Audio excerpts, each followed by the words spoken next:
May paliwanag po ang AFP at PNP kung bakit may mga Marines at pulis sa loob mismo ng Senado. RH52, Edniel Parosa. Coming, Edniel! Nagpaliwanag ka, Jared Anthony, ang Armed Forces of the Philippines at Philippine National Police sa presensya ng kanilang mga tauhan sa loob mismo ng Senado habang nagkakaputukan sa isang tensyonadong tagpo kagabi. Ayon sa AFP, bahagi ng deployment nito sa vital installation ay nakitang Marines na bahagi ng Marine Security and Escort Group. Sa isang pahayag, sinabi ng militar na Office of the Senate Sergeant at Arms o sa mismo ang tumapik sa mga sundalo para asistihan sila sa pag-secure ng compound.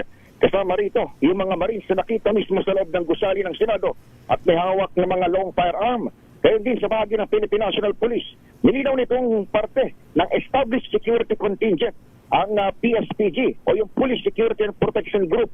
Trabaho daw ng unit na sumuport sa concerned authority o this time sa Senado sa kasagsagan ng heightened security situation. Ginawa ng AFP at PNP ang pahayag matapos siguruhin ni Pangulong Bongbong Marcos na wala sa tropa ng pamahalaan, polisman o sundalo ang nagsimula ng gulo sa mataas na kapulungan ng Kongreso. Sa katunayan, batid na rin sa pahayag ni Senate President Alan Peter Cayetano, isa si Defense Secretary Gibo Teodoro sa mga unang tumawag sa kanya upang mangumusta kagabi. Nagtungo rin sa area si Interior Secretary John Vic Remulla sa kanyang bahagi.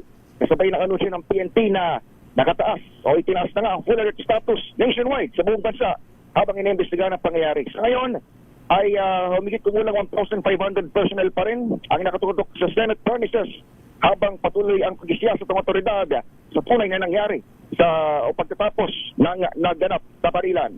Ako sa Edniel Parosa, Laser Rage. Una sa Pilipinas, una sa Pilipino.